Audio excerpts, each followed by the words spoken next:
Bom dia, bom dia, bom dia, pessoal. Animação, hein? Uhul!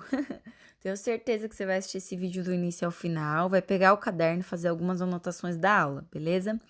Bom, o tema da nossa aula é História da Química, capítulo 10 da apostila 3. Bom, a gente vai entender aqui um pouquinho o contexto histórico da química. A química que a gente conhece hoje nada mais é, né, todas as respostas que nós temos hoje em cima de questionamentos que, com o passar do tempo, foram comprovados através de experimentos, né, estudos empíricos. Mas antigamente, se a gente for pensar aí numa linha do tempo, antes de Cristo, Idade Média e tudo mais, a química ainda não tinha todo esse potencial, né? A química praticada lá na Idade Média, por exemplo, a gente conhece ali como alquimia, né? Os alquimistas, porque na verdade o estudo, né, tentar desvendar algumas coisas, trazer respostas para algumas perguntas como do que as coisas são feitas, do que constitui a matéria. Todas essas questões, né, envolvia outras áreas de conhecimento, como a filosofia, a física, a astrologia, a matemática, e essas áreas unidas aí compreendia a alquimia, a química praticada ali naquela época. E a alquimia, pessoal, buscava pela transmutação. O que é transmutação, né? O ato de transformação. Então, eles tentavam, né, fazer com que metais, principalmente metais pobres, se convertessem, transformassem em ouro, né? Algo meio difícil de acontecer, principalmente lá naquela época, sem toda a base que eles não tinham. Bom, outra ideia também que a alquimia naquela época tentava buscar era alguma substância, olha só, que prolongasse o tempo de vida. A gente sabe que hoje a química, ela é extremamente útil para a nossa vida, né? Para formação, fabricação de medicamentos, né? Para entender como os alimentos, eles têm grande participação e função no funcionamento do nosso corpo. Então, eles tentavam, né, prolongar o tempo de vida e tentavam buscar, através de alguma substância, o efeito dessa transformação, de prolongar a vida. E aí entende-se lá naquela época que eles iam atrás de uma pedra filosofal, talvez teria alguma substância para prolongar o tempo de vida. Bom, mas a alquimia, pessoal, né, que é o estudo da química e que envolve outras áreas de conhecimento, a gente entende como uma química obscura e mística, algo assim meio que misterioso. E a pergunta central que eles faziam naquela época era do que a matéria é constituída, do que as coisas são feitas. E a gente vai se basear nessa pergunta para entender as ideias iniciais que os filósofos, os alquimistas tinham naquela época. E aí os filósofos gregos, a gente sabe que a Grécia teve bastante influência e tem até hoje, né, aqui do lado ocidental, os filósofos gregos, através de observação, eles acreditavam que a matéria era constituída de 4 elementos, que vocês com certeza já conhecem, né? Água, terra, fogo e ar. Bom, e aí a gente tem alguns representantes aqui principais, né, representantes dos antepassados que tiveram grande influência em argumentar o porquê esses elementos eles compõem a matéria. Então eles acreditavam através de observação, eu vou dar um exemplo aqui para vocês, né? Observavam uma coisa e eles verificavam ali a presença desses 4 elementos químicos. Então eles acreditavam 4 elementos, desculpa. Eles acreditavam então que a matéria, que é tudo aquilo que tem massa e ocupa espaço, apresentavam esses 4 elementos em comum, né? Água, terra, ar e fogo. A gente tem aqui um representante, né, o Tales. Olha só a época, pessoal, 600 a 546 a.C. Ele acreditava que tudo era feito de água, né? A gente sabe que essa ideia hoje, né? A gente sabe que água, na verdade, é uma substância que é constituída pela ligação, pela junção aí de 2 elementos químicos principais, né? 2 átomos de hidrogênio e um de oxigênio. Mas ainda não sabia o que era átomo, o que era substância, ligação de átomos e tudo mais.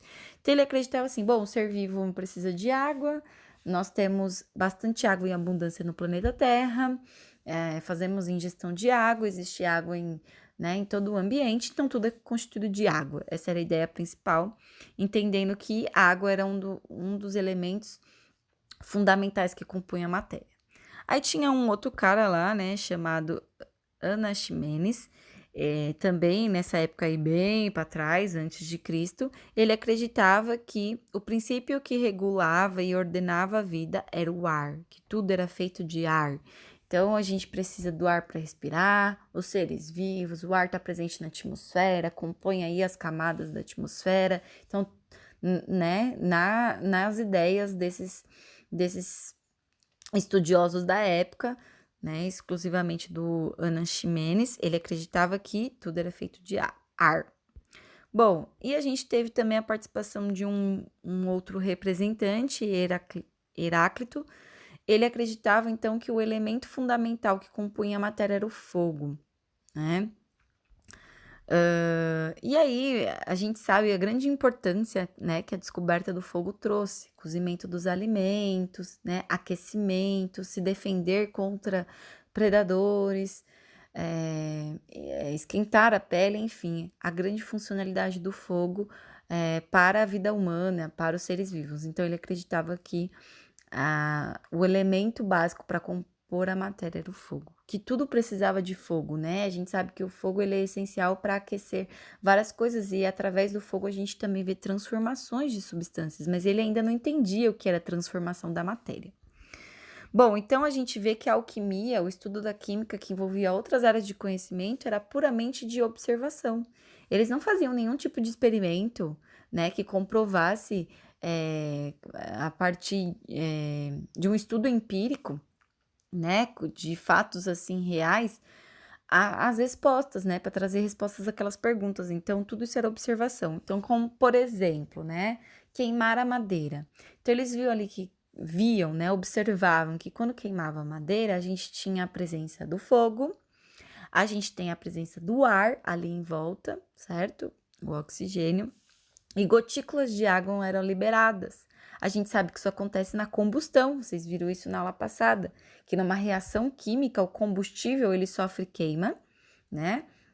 E a combustão ela só se mantém devido à presença do gás oxigênio e a combustão ela vai liberar ali dióxido de carbono, como por exemplo, e água. Mas eles não sabiam que era um processo de combustão, então eles viam ali aquela matéria sendo queimada, né? Aí viam a presença do fogo, água, a terra ali, né? Sobrepondo. Eu esqueci de falar da terra lá em cima, mas a terra também, o quarto elemento. Então eles acreditavam que, no caso, né, toda a matéria era constituída desses 4 elementos.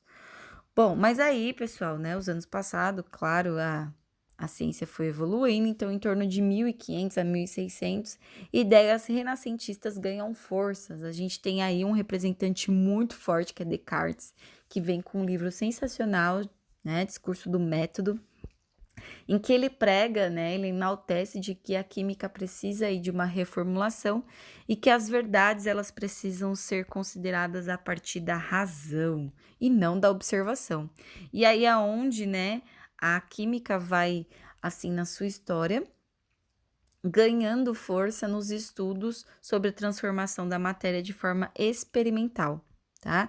E a gente tá vendo aqui, né, conforme as ideias de novos cientistas propondo aí que a química se torne uma ciência científica e não só de observação. E aí, pessoal, um dos experimentos feitos pelo francês, desculpa aí a minha pronúncia, viu? Antoine Laron, não sei falar essa parte, Lavoisier, século XVIII, 1775, a frase famosa, né, que sempre nas aulas de química é falado: na natureza nada se cria, nada se perde, tudo se transforma. A gente estuda muito sobre a transformação da matéria, né? Algo que era de um jeito, os reagentes interagem formando novos produtos, novas substâncias. E aí, através de experimento, né, Lavoisier foi um cara aqui, um francês, que contribuiu muito e propôs uma lei da conservação de massas. Então, olha só o experimento que ele fez. Aqui a gente tem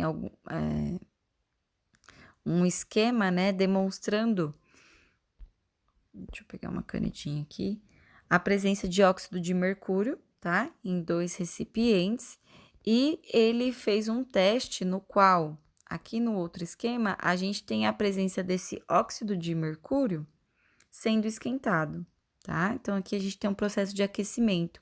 O que ele verificou? Que acontecia a formação de mercúrio e gás oxigênio, ou seja, a matéria passou por uma transformação. Então, as coisas não se criam e nem se perde, porque, na verdade, o gás oxigênio com o mercúrio forma de novo o óxido de mercúrio. Nada foi criado e nada foi perdido, as coisas se mantiveram, só que elas passaram por transformações por conta de um agente aqui que influenciou, que foi a temperatura, né? Nesse outro recipiente que não sofreu temperatura, a substância se manteve. E aí, o que ele conseguiu perceber, né? Vamos ver aqui no nosso esquema abaixo. O óxido de mercúrio, tá? Em aquecimento, a gente representa aquecimento com esse delta, produziu, né? Depois da seta são os produtos: mercúrio, prata e gás oxigênio incolor. E ele percebeu que a lei da conservação de massas, que foi conservado em quantidades, né? E quando eu digo em massa, em proporção de massa, o que tinha de reagente conservou em produto. A única coisa que aconteceu foi uma transformação pela influência da temperatura. Então, vamos supor que se aqui tivesse 26 gramas de mercúrio, a gente teria que ter aqui no final também 26 gramas na junção de mercúrio com gás oxigênio. Vamos supor que tenha 16 gramas de mercúrio e 10 gramas de oxigênio. 10 com 16, 26. Então, conservação das massas conserva a massa do reagente, né? Quem está antes da seta, no caso, o reagente é o óxido de mercúrio, e os produtos é o mercúrio prateado com oxigênio, que a gente teve aí uma reação química de dissociação, né? Teve uma separação aí dos elementos químicos. Bom, um exemplo aqui que eu consigo mostrar para vocês, né, é de uma outra reação química, o calcário, tá? Que apresenta 100 gramas, passa por um processo de aquecimento, formando cal e gás carbônico. Olha só, na natureza nada se cria, nada se perde, tudo se transforma. Nada foi perdido. Se a gente for ver, a massa também foi conservada. A massa do reagente era 100 gramas e a gente verifica que cal apresenta 56 e gás carbônico 44. Ao unir, né, essas duas gramagens aqui de massa, a gente apresenta de novo 100 gramas. Então, lei da conservação de massas, ele quer dizer que as massas são conservadas, então nada se perdeu. A formação de novos produtos se deu por influência, né, de dissociação atômica, coisa em que ainda não era entendido por eles. Bom, e aí nós tivemos, né, mais para frente, para vocês verem aqui as datas, 1799, a participação de um outro cientista que propôs aí a lei das proporções definidas. Então, ela complementa a lei da conservação de massas. Olha só, esse cara aqui, Proust, ele fez 2 experimentos. Vamos ver aqui. 2 experimentos. O primeiro experimento, ele pega aqui gás hidrogênio, 2 gramas, e gás oxigênio. Ao unir esses 2 gases, a gente sabe que tem a formação da água, né? E o que ele percebeu? Que, olha só, conservação de massas. 2 gramas de hidrogênio com 16 gramas de oxigênio, eu formei 18 gramas de água. Ou seja, reagentes eu tenho 18 gramas, produto eu também tenho 18 gramas. Ainda está ali coincidindo com a lei de conservação das massas. Experimento 2, se eu pegar 20 gramas de hidrogênio e 160 gramas de oxigênio, eu vou ter 180 gramas de água. Só que ele percebeu que as coisas seguem as mesmas proporções. Além de conservar a massa, ou seja, a quantidade de massa que eu tenho de reagente, eu também tenho de produto. Se eu tenho 18 de reagente, eu também vou ter 18 de produto. Se eu tenho 20 de reagente, eu também vou ter 20 de produto. Além da conservação das massas, essas massas eram proporcionais. Então, olha só, o que ele percebeu? Deixa eu apagar aqui para não ficar confuso, né? Pegar um vermelho. Dá um zoom. O que ele percebeu? Ó, que no experimento 1, o gás hidrogênio e oxigênio, que são os reagentes, tinha a proporção de 1:8. E nesse segundo caso também de 1:8, olha só, 2 gramas de hidrogênio com 16 para 16 gramas de oxigênio tem uma proporção de 1:8. E 20 gramas de hidrogênio para 20 gramas de oxigênio também tem a proporção de 1:8. Então, as massas, né, ou seja, as massas elas são mantidas de reagentes e produtos e elas também seguem uma proporção, né? Então, a gente vê que nesse caso, nesse exemplo, a proporção é de 1:8, 1/8. Então, eu coloquei aqui para vocês, ó, toda substância apresenta uma proporção em massa constante em sua composição.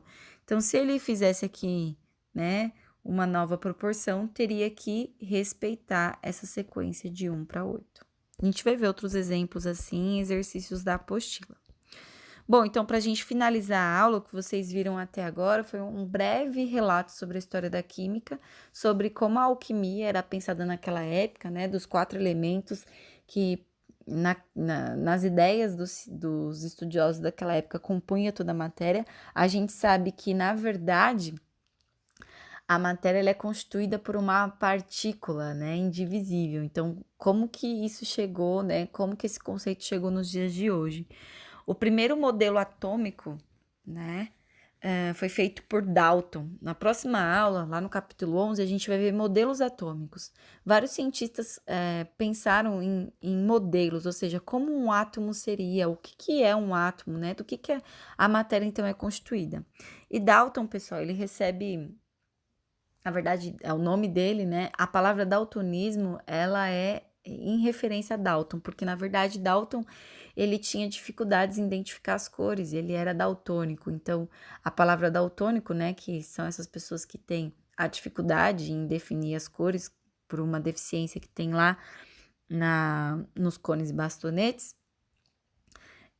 ganhou referência a Dalton, né, essa doença. Bom, então a gente sabe hoje que a matéria ela é constituída de partículas, né?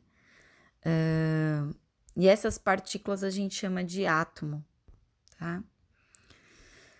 E aí Dalton, pensando nisso, né, pensando nessa proposta, ele bolou o primeiro modelo. O primeiro modelo atômico foi feito por Dalton. E esse modelo ficou conhecido como bola de bilhar. Por quê?